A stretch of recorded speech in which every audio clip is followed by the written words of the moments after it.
You're watching Stockwatch. I'm Zinati Kuman. Joining me to unpack your stock-related questions today are Pierre Verster from Protea Capital Management and Mark Du Toit from Oyster Investments. Be sure to send your questions through via email to stockwatch@bdtv.co.za, via SMS on 41392 or on X at Business Day TV using the hashtag Stockwatch. Thank you so much for your time, gents. It's been quite an interesting 2 days where we saw big gains on the JSE yesterday, not so much today. And actually looking at yesterday's gains, that was fueled by the PGM miners. And there's a question here. The platinum and palladium prices seem to be aligning and moving together.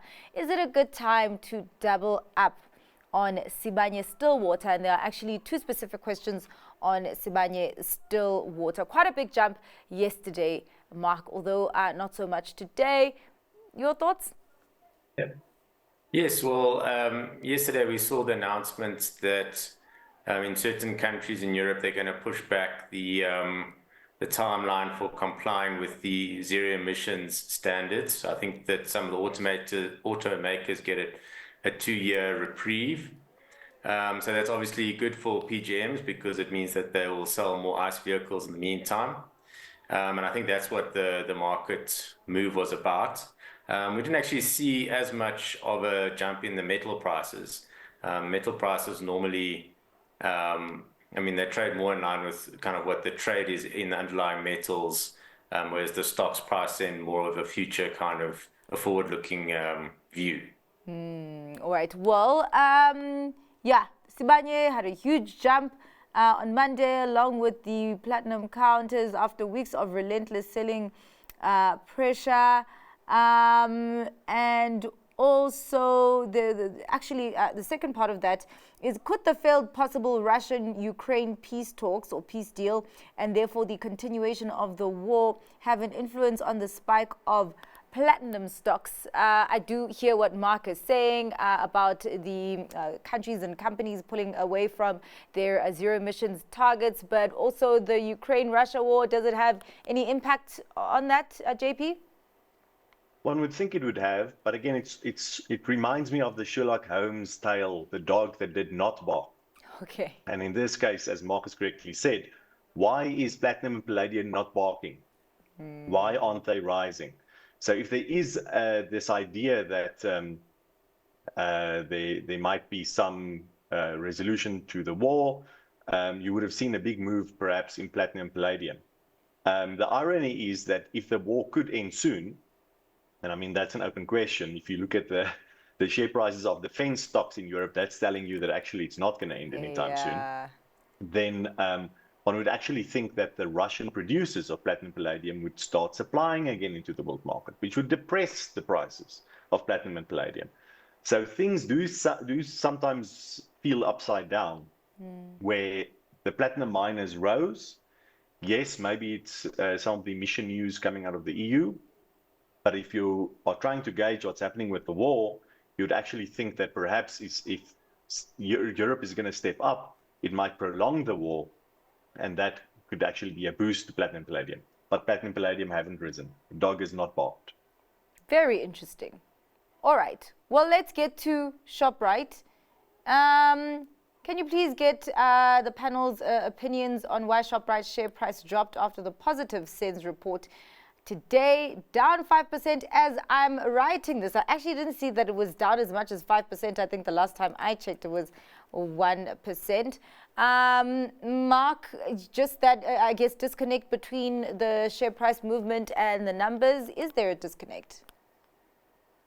Well, initially it did fall 5% in the morning. We also noticed that and thought it was a bit odd. It didn't really line up with the results. I think it ended slightly down for the day, which is not a bad result given that our market was off almost 1% today. I think that the numbers were pretty much in line. Good sales growth of about 10%. I mean, that's in an environment where food inflation is very low. So that also tends to depress your sales growth when food inflation is 1.9%. So we think that the food inflation will pick up from here going out the rest of the year. Still a great business, still volumes look good, still taking market share. So nothing wrong with underlying business, still rolling on, trucking on. Yeah, and it's quite weird because I think what's really always on investors' minds is, can Shoprite actually sustain the level of growth that they have been producing, of course, continuing to be the leader of the pack. JP, I mean, is that a question, the sustainability question of this growth?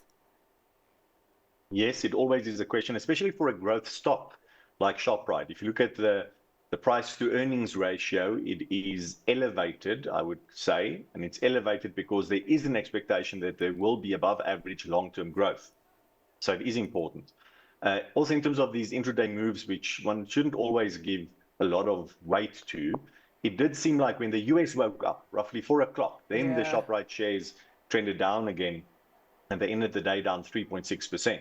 So it's almost like the foreigners were more disappointed than the local investors. And it could be that the one indicator that was a bit lower than what the sell side analysts thought it would be was the dividend per share. So the dividend was quite a bit lower than people expected. But again, I wouldn't overreact. Shoprite is the best retailer, food retailer in the country, and they are performing well. And I am confident that it seems like the long-term above average growth is still part of the strategy and will be maintained. And as long as that is the case, then the shares aren't very expensive at the current price. Well, actually, let's talk about that heavy selling that we saw in the U.S. markets today. I think the last time I checked, the Nasdaq was down 1.77%. S&P 500 also down by a similar margin. Mark, this is not new news. We knew about the tariffs. And I guess investors were waiting for clarity. But I mean, I don't see any difference between what Trump had announced before and what is happening now. Is this just knee-jerk reaction? How are you taking it? Yes, well, I think that, I mean, there was a view that he has announced tariffs and then held back at the last minute before. So perhaps there was some disappointment that there wasn't a last-minute reprieve. Plus, we also saw some data out of the Atlanta Fed. They run a model which predicts the GDP run rate of the US, which came out quite negative. So there is a worry that all the uncertainty that's been created is going to affect global growth negatively. It's going to cause more headwinds. And if the global growth does slow a bit, I mean, it hurts stocks that have high growth priced into their valuation, and these are typically, I mean, the big stocks that we know, the Magnificent Seven and the like. So I think there's a combination of those factors, and really it is a difficult time in that we need some kind of certainty or some kind of view on where we're going to end up with all the tariff wars, and then only then can you really price stocks correctly. So at the moment, I mean, we are doing our best, but we need to know what the final picture is going to look like. But that uncertainty also creates opportunities. So it's time to buy your favorite stocks when you think the price is right. We'll talk about uncertainty. Let's go into volatility. There is a question specifically for you here, JP. The role of the VIX, the volatility index, in your portfolio selection and position sizing. Okay. So I don't use the VIX as an instrument itself when it comes to portfolio construction. Mm-hmm. Indirectly, it does have an impact. If one is considering using options, buying put options, for instance, for protection, volatility is an input to the price of options. So the higher the VIX index, the higher volatility is in a market, the more expensive options are. So what you want to do is you want to buy put options when the VIX is low. Then those put options are cheap. So that is one indirect way in which the VIX has an impact. The other thing is that the VIX, the level of the VIX is normally associated not just with big moves, but particularly big downward moves. There's a negative skew to volatility. So some people, what they do is they do hedge their portfolio by literally saying buying VIX futures. And then if there's a big fall in the market and your portfolio gets hurt negatively, you will make money on the VIX futures. The problem is that over time, there's a leakage in the VIX futures. So if you hold VIX futures for too long and you roll them every 3 months as the futures expire, that is a losing trade. it costs a lot to keep that trade open. So like most things in life, there's nothing that's for free. And therefore, it would be nice to hedge your portfolio with the VIX and going long VIX futures, but it's an expensive hedge. And that's why not everyone does it. All right. Well, let's get into Quilter. With results out tomorrow, do you see Quilter as a decent medium-term hold? So this should be what, full year results? I think even with the third quarter results, it was quite good. Of course, even better than expected considering that it was the summer quarter. Mark, Quilter, I think a lot of people are actually quite bullish on it.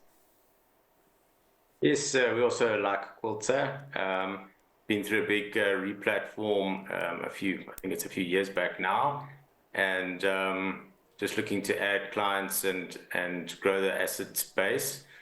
We also saw Rathbone's results out a week or so ago, which were pretty decent. So I think that Quilter will have a similar outcome.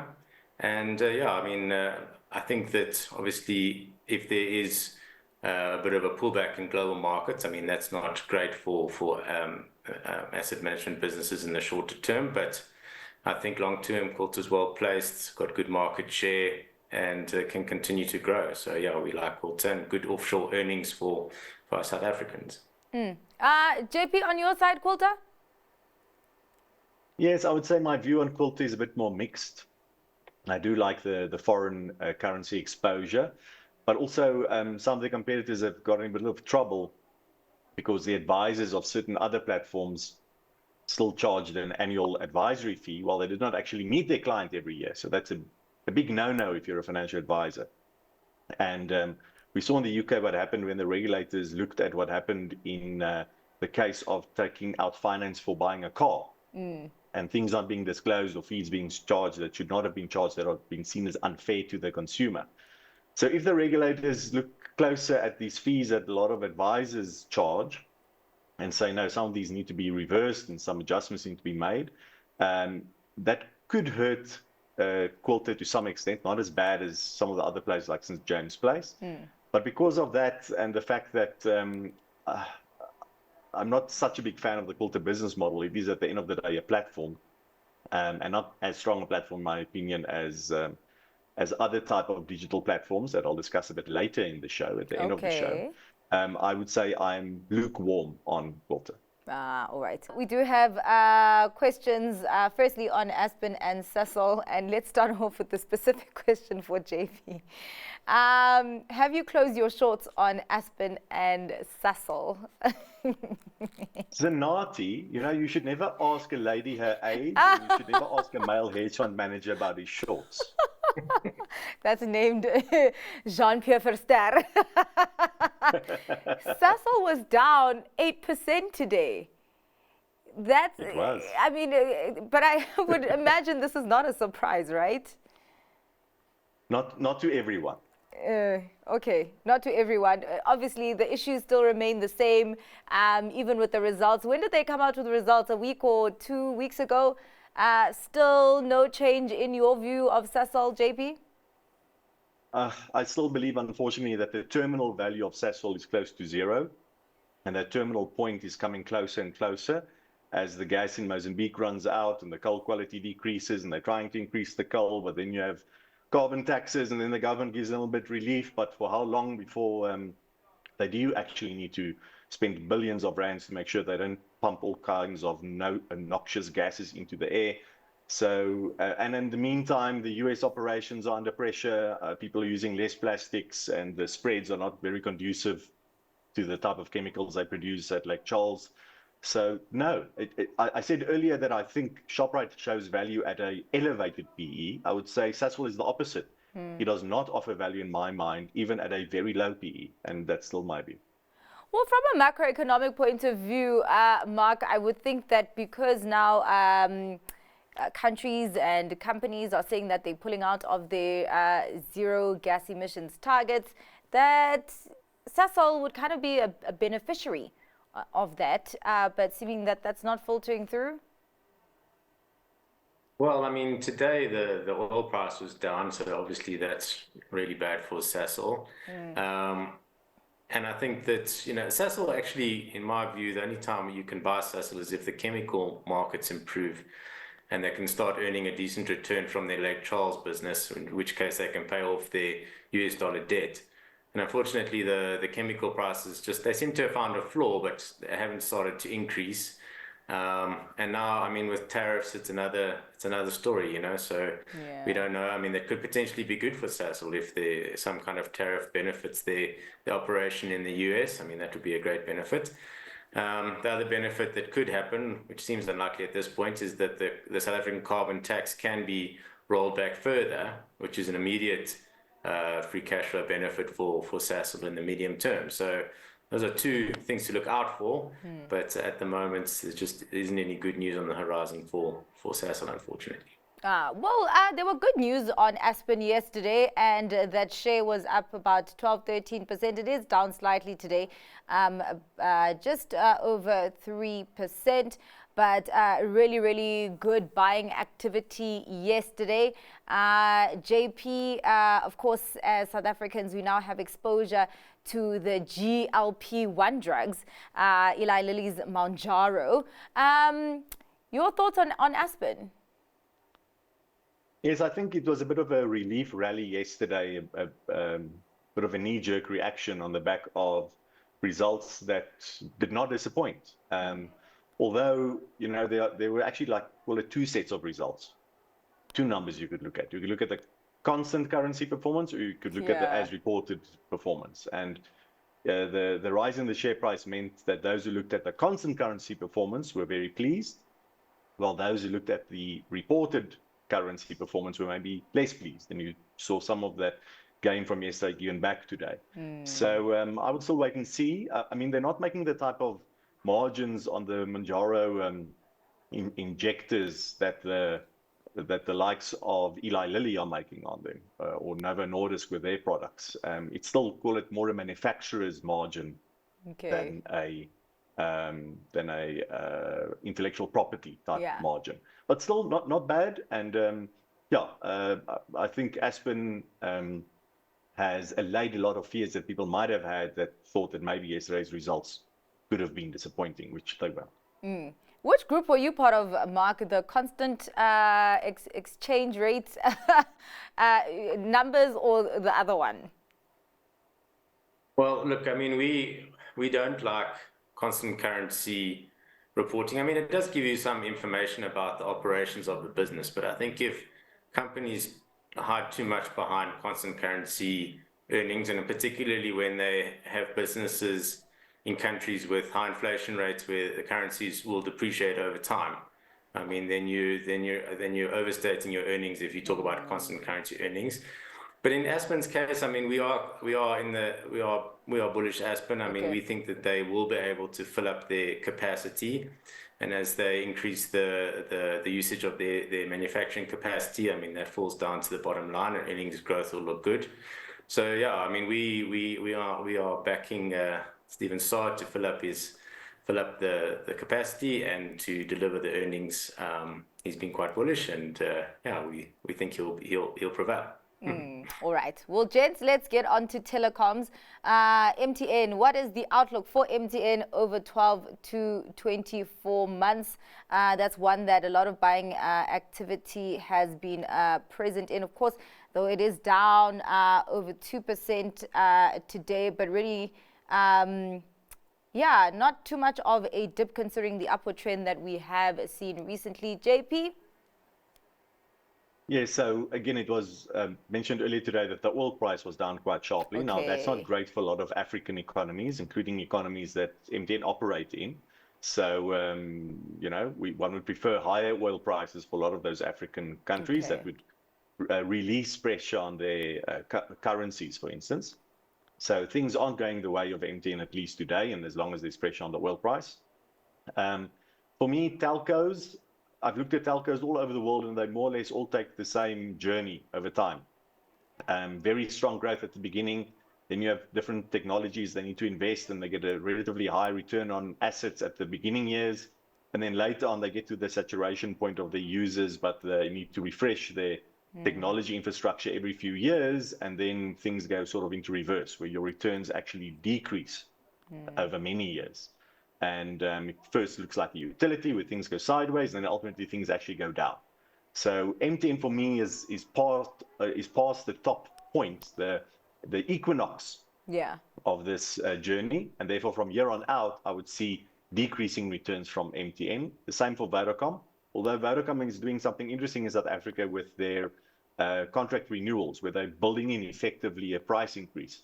And if MTN can learn a few lessons there and apply that to their markets in Africa, then who knows? Maybe there's a little bit of upside left before they reach the equinox of their journey.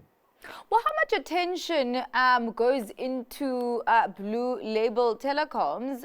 There's a question here with the Cell C big turnaround and Blue Label Telecoms getting approval to own majority of Cell C, and the recently fast-growing JV with a dream partner like Capitec. It seems big upside possible. Your view? We also had seen a lot of buying activity into Blue Label Telecoms recently.